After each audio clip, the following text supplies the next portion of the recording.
Hi, my name is Melissa Godfrey, and for this assignment, I chose to review the app Pebble Go. Pebble Go is an interactive app that focuses on nonfiction topics that are science and social studies. However, this app can be used in reading and writing as well. Students can easily navigate this website to learn more about different nonfiction topics that they want to study, and they're able to learn all by themselves. It's extremely engaging. There's many different features, and it's supportive of the younger kiddos and really supports them in navigating all by themselves without additional adult assistance. So I was able to create an account for Pebble Go, and it's really easy and simple to sign in. I was able to sign in with a passcode, a username and a passcode. Once you get to the home screen, there are different topics that the student can click on depending on what they are interested in. So, how I envision using this in my classroom as a kindergarten teacher, I would first have students just explore the app independently all by themselves.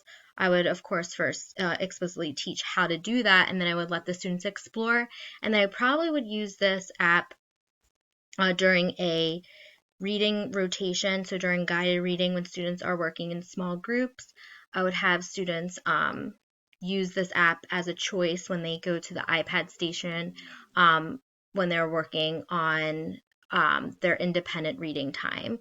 However, I could also use this in writing where students are brainstorming a topic that they want to write about, and then they can do some more research about that topic using this app. So instead of having students just go on the web all by themselves to do research, they can use Pebble Go, where it's very kid friendly and safe for them to do their own independent research. So as you can see, it's also in another language. So there's English and there's another language. And you can set this up so that it is the language that is best for whoever is using the app.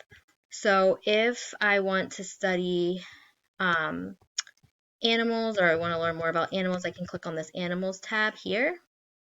And then it'll take me to a bunch of different types of animals that I could click on. So if I want to learn about reptiles, I can click on the reptiles, and there's a photograph as well as it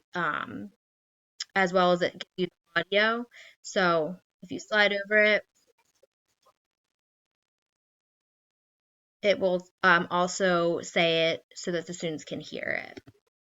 And then if I want to learn about crocodiles, I can click on crocodiles, and then it gives me lots of information about crocodiles, and it will also read it to me. So if I click on this audio button, it will highlight the words in order and read it to me. So this also supports students with concept of print, tracking print.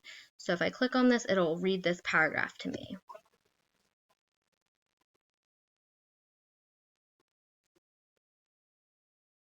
And then I can click on where they live, and then it highlights important words that you can click on.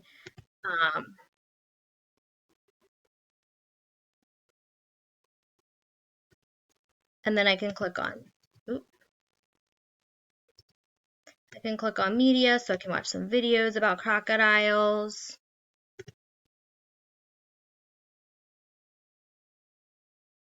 Okay.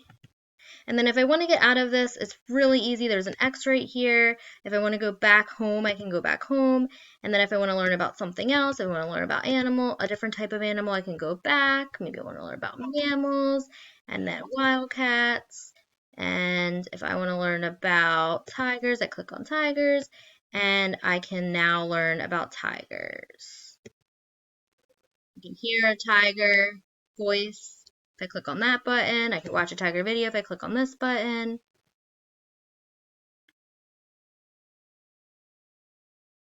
So this app is extremely engaging, and it's supportive of academic skills.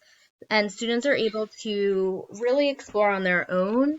And it helps them with computer skills as well and prepares them for when they get older and they're going to be doing some more research on their own. So this is a great resource, and I'm looking forward to using this in my kindergarten classroom.